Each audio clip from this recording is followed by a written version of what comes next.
Our movie kicks off with this mysterious-looking dude walking into a shop. He's just standing there looking around all suspicious. Then he strikes up a convo with the guy working there. He asks him to take this weird-looking machine to fix it. But the second the shopkeeper touches the thing, it blows up in his face. Turns out this whole thing was a setup. The guy's a thief, and he's there to rob the place. He and his crew find a secret door and head into this underground spot. And get this, underneath the ground, there's a whole different world. They snatch one of the people there and threaten to end him if he doesn't cough up where the money and the goods are. The guy refuses to talk, so Derek starts leaning on him hard. He's 100% sure the guy is lying, so he pops a shot right by his ear just to scare the living daylights out of him. Obviously, the guy folds and starts following orders to the letter. He takes them to a secret room that nobody knows about, and inside there's an insane amount of cash. The rest of the crew goes wild and starts stuffing the money into their bags.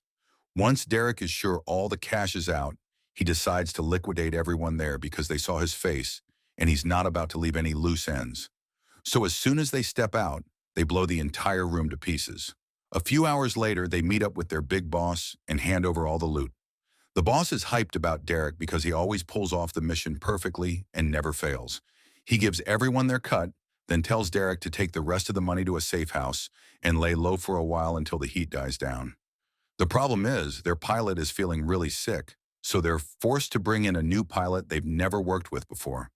They load the money onto the plane and take off. But then a nasty storm hits. The plane starts shaking and loses balance until it crashes in the middle of the ice in a ghost town. Nobody knows what happened to the money, if it's still there or gone forever. Then we meet a guy named Arthur. He's been living all by himself in that same area for years, working whatever odd jobs he can just to make ends meet. Every morning he does the same routine.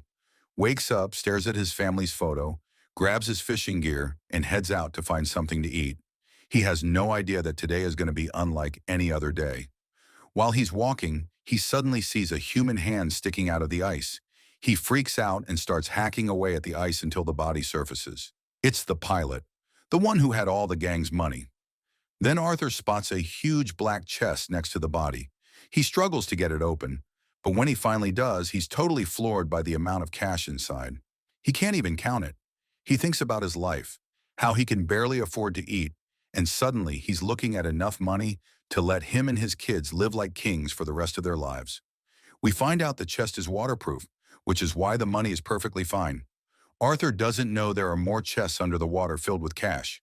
When night falls, he takes the chest back to his tent, eats, and tries not to overthink the madness happening around him. The next morning we meet Anna. She's a cop who works her tail off to protect the town. She sees two tourists dead set on going out into the ice, and she tries to convince them it's super dangerous because of the blizzard. When they won't budge, she slashes their tires so they can't move. The guy gets ticked off, obviously.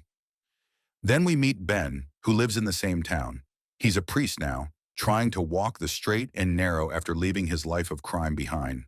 Suddenly, Derek shows up and asks for his help, telling him the whole story about the $20 million buried in the snow. Since they're old buddies, Ben can't say no and agrees to help. They head to the last known location of the plane, but when they get there, they feel like something is off. They realize someone got to the money before them and is moving it around to stay hidden. Derek and Ben start drawing up a plan to catch this person ASAP.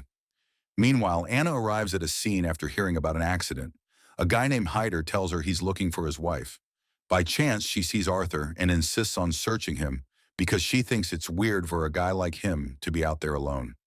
After a lot of back and forth, she finds the cash and is stunned. Her first instinct is to suspect him, and she points her gun at him, demanding answers. He tells her he just found it in the ice and has nothing to do with whatever's going on. Without thinking twice, Anna calls for backup. Seconds later, Derek and his goons show up. They force her to drop her piece and search her bag. They're shocked to find only one chest, so they pressure her to give up the rest of the money, convinced she's the one who hid it. When she won't talk, Derek gets ready to take her out. Right then, Arthur jumps him to save her life. A full-blown war breaks out. Unfortunately, Hyder gets killed in the crossfire. Arthur grabs Anna and they run for it, waiting for the right moment. Anna hops in a car and steps on the gas with Arthur. Bad luck, though. One of the gang members managed to jump into the car at the last second. She and Arthur start scuffling until he overpowers her and throws her out of the car. The bag of money falls into the ice right in front of her eyes, and she's devastated seeing it hit the water. Derek is fuming because his tires got blown out during the shootout, and he's stuck. Anna tries to call her partner Max for help because things have spiraled out of control. She gets the full story from Arthur. He tells her about the body in the lake and the chest, and that he has no clue about the rest of the money. He admits all he wanted was the cash. He remembers the plane underwater and figures the rest of the loot is in there. Anna realizes this is a major crime syndicate, and she's determined to bust them. Suddenly, their car breaks down, and they have to walk. They grab whatever gear they can find, ropes, tools, fearing the ice might collapse and drown them. If you're digging the video, hit that like button. It really means a lot and helps us keep them coming. Derek reaches the abandoned car and sees it as a chance to catch them, since they couldn't have gone far. But as they're tracking them, the ice gives way. Their friend sinks with the car and dies.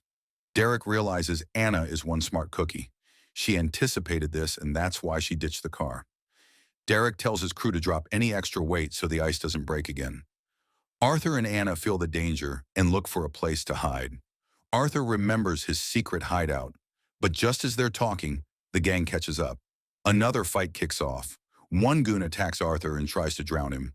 Arthur stays quiet, hides, and then grabs the guy's legs, stabs him, and lures him into a trap. The guy screams in agony until he dies. When the gang finds the body, Serena sees her husband dead and loses it. She vows to get revenge, screaming and crying. Derek tries to calm her down, realizing this isn't just about money anymore. It's vendetta time. Arthur and Anna keep trekking through the ice. It's brutal. Arthur is exhausted because his clothes are soaking wet from the lake. He's moving slow, and they know if they keep this up, he's a goner. To avoid leaving tracks, they walk through the water, which is even more exhausting. Derek and his crew are searching like madmen. They reach the river and get confused about which way the duo went. Ben, knowing the land, figures they went upstream to hide their tracks. They split up into teams, being extra careful because of the booby traps in the woods. Serena, blinded by rage, steps right into a trap and starts screaming for help. Arthur and Anna finally reach a cave to hide. Anna starts a fire to get them warm. For the first time, Arthur opens up. He tells her his wife died a while ago and he hasn't been able to move on. He moved to the ice to be alone because he feels guilty for her death. He was an Iraq war vet, came back a mess, started drinking, and neglected his family. His daughter got cancer and died because they didn't have money for treatment, and his wife died of a broken heart shortly after. He left home that day and never looked back, punishing himself by living in the freezing cold to feel the pain they felt. Anna feels terrible for him and tries to comfort him. The gang gathers in a house to rest because Serena can't walk. The big boss shows up, convinced there's a snitch among them. He shoots one guy and threatens the rest to find the money fast. Back to Arthur and Anna. Backup finally arrives, but they want to take Arthur down.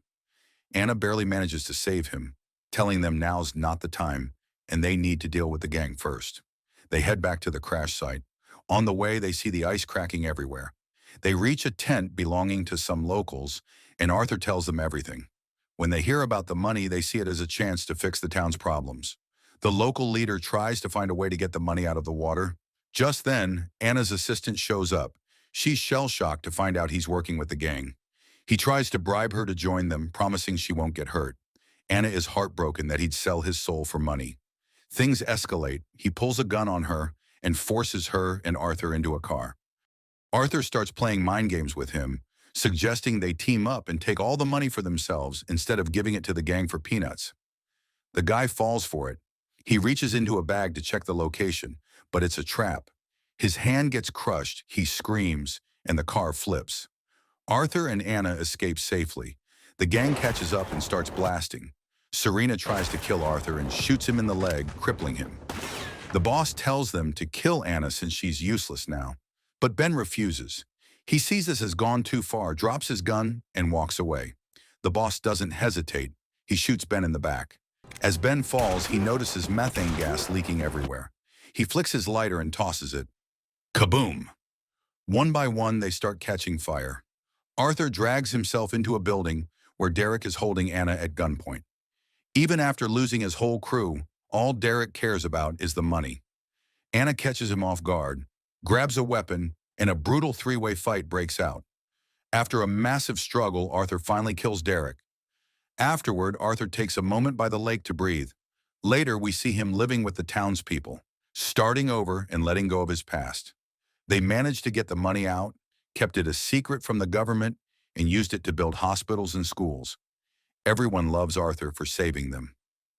He and Anna grow close, and he decides to be with her, finally becoming the man who can protect his family.